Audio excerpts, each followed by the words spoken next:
always wanted to have an adventure film of the gold rush in Finland, and I never got proper idea of how to make that your film.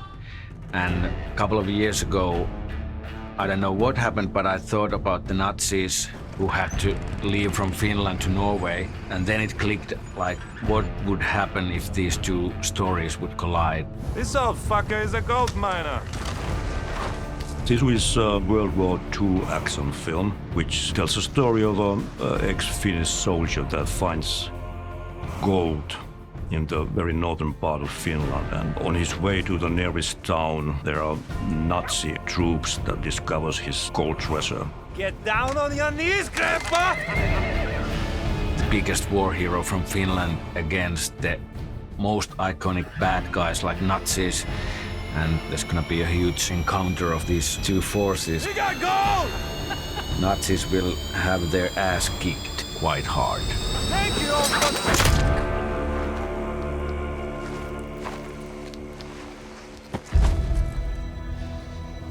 Jalmari wanted to do a film about this concept of Sisu, which is Finnish form of courage.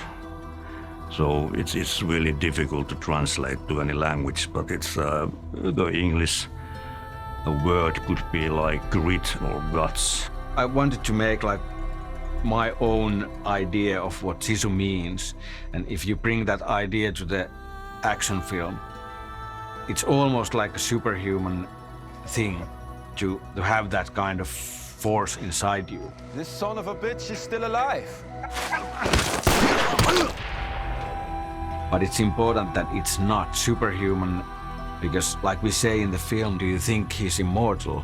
No, he just refuses to die. That's the idea behind Sisu, that you just won't die because you have to do this thing first. We have a word for that in Finland, but it's impossible to translate. You see, this is not about who's the strongest. This is about not giving up, and he won't. Ever. I love underdog stories of a man everyone laughs at, like he's too old or he's too something, and it turns out that he's the meanest motherfucker in the planet. The underdog stories are resonating, I think. You just want that this guy will survive and kill all the Nazis in the end. He has given us orders. Turn back and head to Norway from Finland immediately. Did you tell him he just killed 7 of our men? I did. And? He thinks we were lucky. Fucking lucky. I think revenge is one of the most satisfying things that you can experience in a movie. It's a different story in the real world, but in movies it's so satisfying to have like a meaningful revenge to the guys who are doing some bad shit. The dog tags belong to a man named Aatami Korpi. He was a Finnish commando, the most feared in his unit. He's one mean motherfucker that you do not want to mess with. Aatami Korpi is like my fantasy of a Finnish war hero. There's bits and parts which I've read from the internet of these war heroes, but I added some stuff, of course. Aatami on aika sellainen jollain tavalla niin kuin mysteeri. Siitä ei hirveästi tiedetä, on vaan niin kuin olettamuksia, mitä se on tehnyt. Ja se on jonkunnäköinen legenda. Jotain sen liikkeessä tiedetään, että se on niin kuin 2 sodan veteraani, menettänyt kaiken. Ainoastaan sillä on niin kuin jäljellä enää rakkaat ystävät, koira ja hevonen. Hän ilmeisesti etsii uutta onneaan, etsii jotain tarkoitusta elämälleen ja ajattelee sen löytyvän kullasta. I think Jalmari wrote the script having Jorma Tommila in mind. Jorma was already acting in his first short films and then Jalmari's 2 feature films.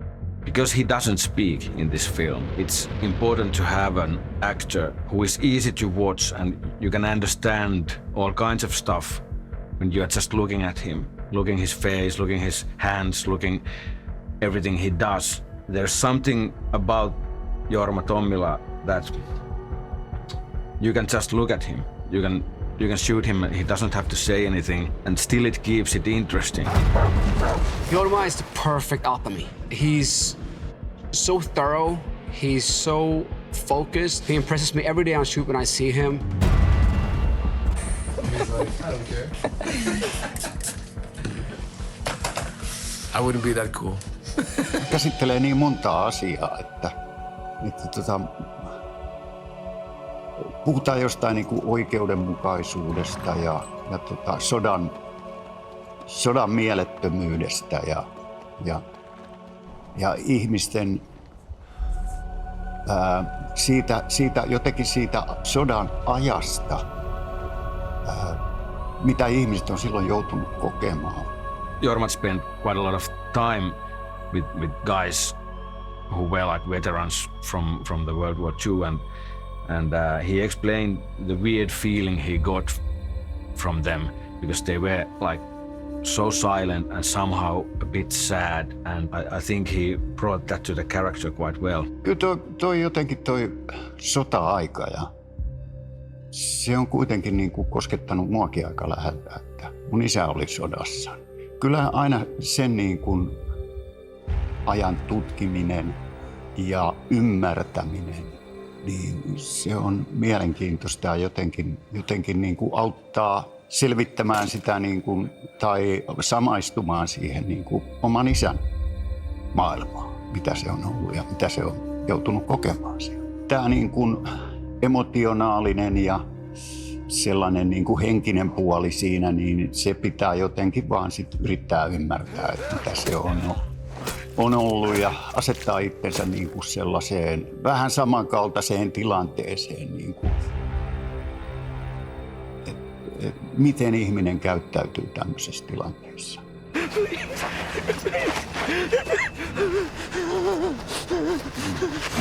When he's acting and being Aatami Korpi, he's like so serious, but when you see him behind the scenes, he's a totally different guy. He could even play some really weird stuff with barrels.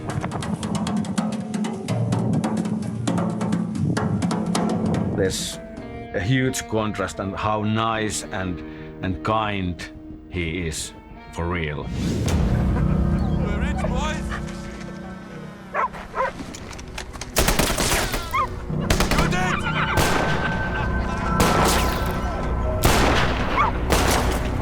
I wanted to make the Nazis as hateful as possible, and they know that Germany is going to lose the war pretty soon, and they don't give a shit anymore. I think that's like more terrifying when you see people that don't have to follow orders, they don't have to do anything.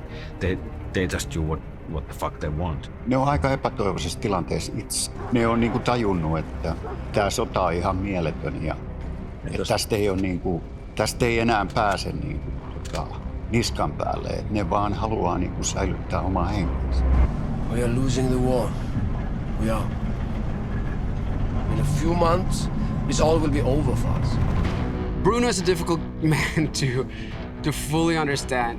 He's not only evil. He's tired of war. He's tired of people annoying him, people trying to kill him. He just wants to end it. Instead of being executed, he wants to be a rich and wealthy man. When we get back, they will hang us all.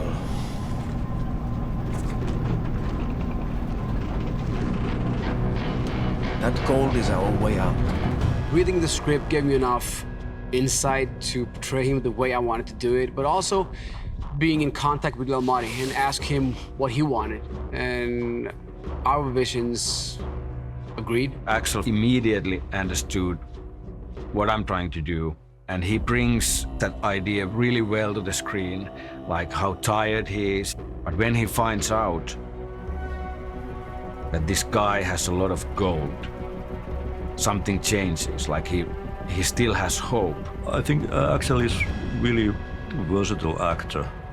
So he's a nice guy, but he can play evil characters well. I think Aksel was a good antagonist in that sense that he has a really, really good presence. Wolf, go out there and kill him. Wolf is a nasty piece of work. He is a psychopathic Nazi, part of an SS death squad, and he will probably meet a grisly end. The boys have a crate full of booze and a truck full of bitches. I'm sure they'll figure something out.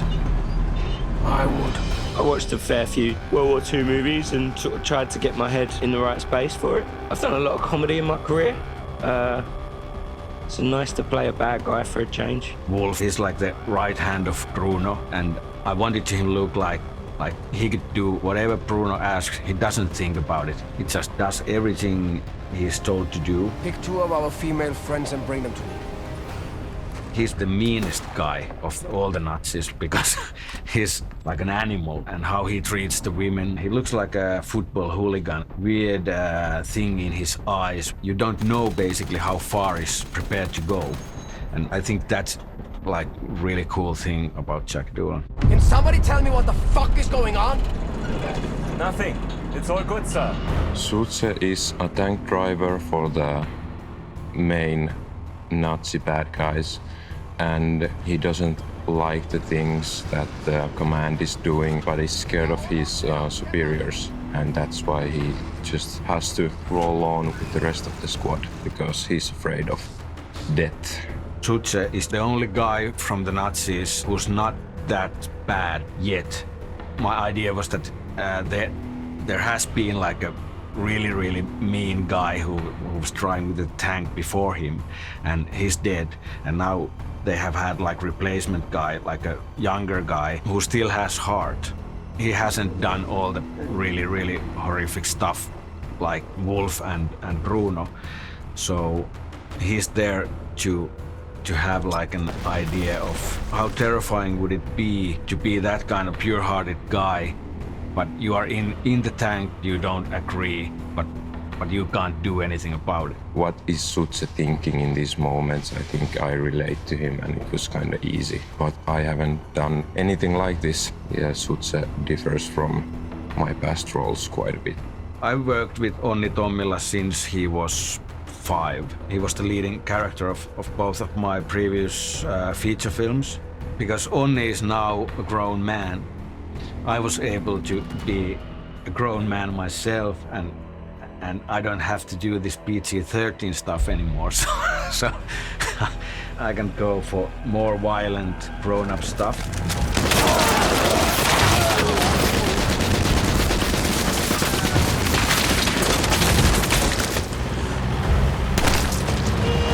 Aatami tapaa nämä naiset siellä kuorma tai löytää nämä naiset sieltä kuorma takaa. Ehkä siinä se on jäänyt mieleen. Ja olen kuullut Lapin sodasta paljon tarinoita näistä tilanteista, että on ollut niin kuin saksalaisilla on ollut suomalaisia naisia vankkeja. Että se on ollut aika hirvittävää. Ainoa on varmaan vähän samassa tilanteessa, että varmasti on nähnyt hirveitä hetkiä elämänsä aikana. Tai tämän sodan aikana menettänyt todennäköisesti kaiken oman ihmisarvonsa ja ei ole niin kuin tulevaisuutta, eikä tiedä mihin tämä matka päättyy. The idea behind this Aino character is that she knows she's going to die, but she can explain the myth behind Aatami and talking so badly to the Nazis, because she doesn't have to be afraid anymore. What's so fucking funny? Nothing. What the fuck are you smiling for then? Do you assholes really think you have succeeded where hundreds of Russians have died trying? I asked a lot of like casting tapes of Finnish actresses, and when I got her tape, Mimosa was by far the best choice. Mimosa is a rising star here in Finland, and I think Mimosa has similar Sisu to the character Aino, so it was important to have a female character there that somehow our hero is not saving those women prisoners, but they are saving themselves.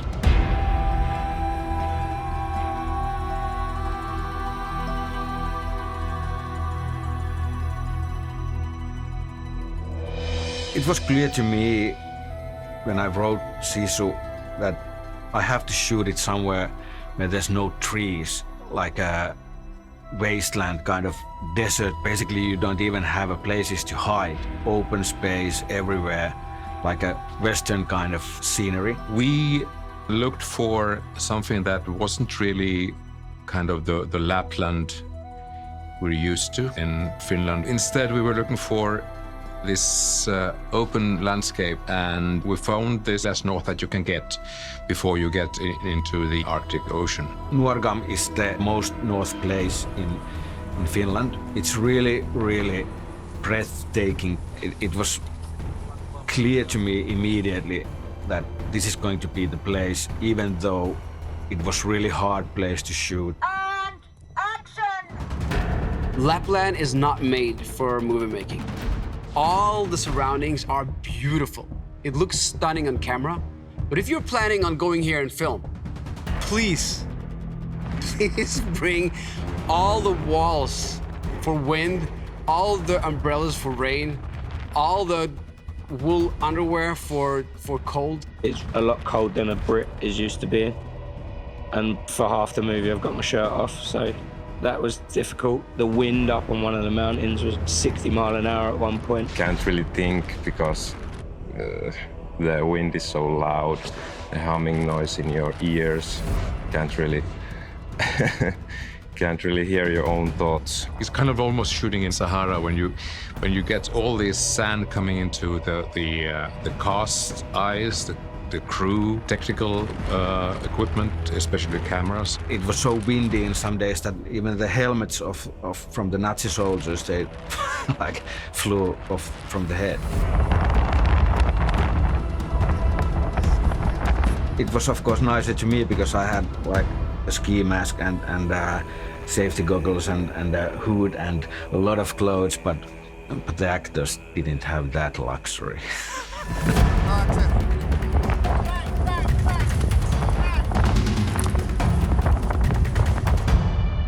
Because Jorma is over 60 years old, he had to think like, can I do it? It's so physical, and all the shit he went through during the shootings, like always outside in a really, really bad weather.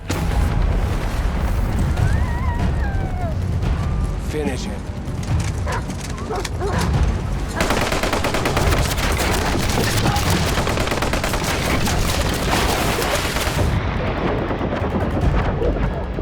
Ensimmäinen ajatus oli, että pystynkö siihen. Kyllä mä tulin siihen tulokseen, että kyllä mä siihen pystyn. No, niin kuin sanoin jo aikaisemmin, että tämä on aika fyysinen ja ainakin niin kuin siinä mielessä niin aloitin niin kuin, treenaamaan fyysisesti. Jos vaikeuksista puhutaan, niin tietysti nämä niin kuin ilmastolliset olosuhteet on arvaamattomat. Monella tapaa on niin kuin arvaamattomia tilanteita tuolla. Ja se ehkä tässä on niin kuin ollut päällimmäisenä, että niin on tavallaan niin kuin joutunut senkin takia tekemään niin kuin paljon enemmän semmoista niin kuin fyysistä työtä. Kuvausten hetkellä niin kuin lämpimänä, ettei jäykisty ja kylmene sinne, että pystyy jotain ilmaisemaankin. Jorma went through a lot of coldness, standing in really freezing cold weather, in water, sat there for a long time. He stood up somehow by just really concentrating on the physical part of his acting.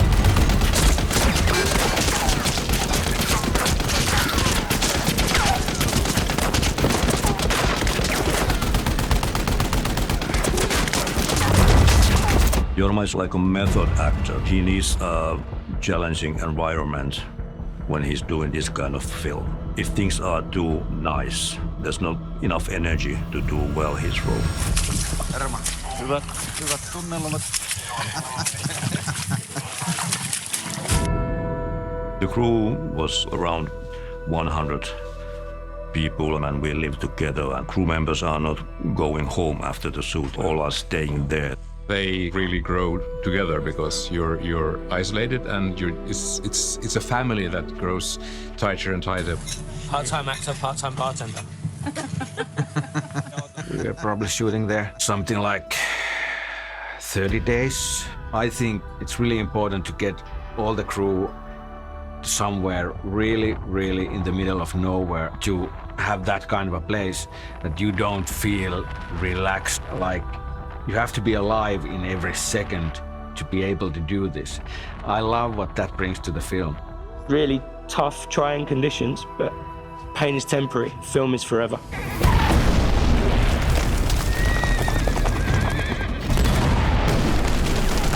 It was clear to me from the beginning that when we have an action scene, I have to be more clever than the guys who have the $100 million budget. I needed to have that kind of action and that kind of kills. You just have to be inventive to stand out from all the other action films which are way bigger. Internally, I wanted to start like really easy, like to be very grounded and show how Aatami is doing his job in the wilderness, and it builds up into this really like big roller coaster ride of destroying Nazis.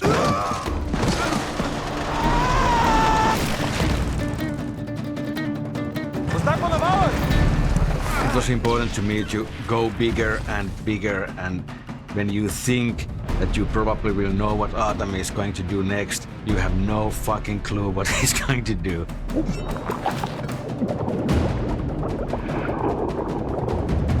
Whenever I have a good idea of how to kill Nazi or have a good action idea, I always use that idea where it should be used. I just have to invent something better. Later on, you have to go further. It was one of the most challenging things.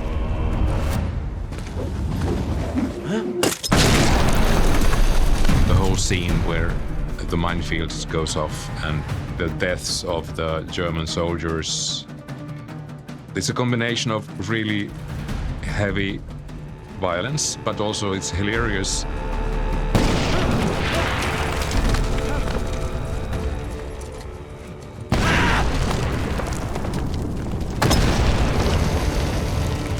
It's action-packed, obviously, but there is black humor there as well. I think it's a kind of style of a little bit over the top.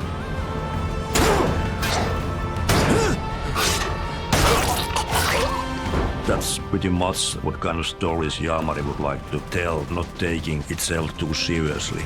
That we are not preaching, rather entertaining.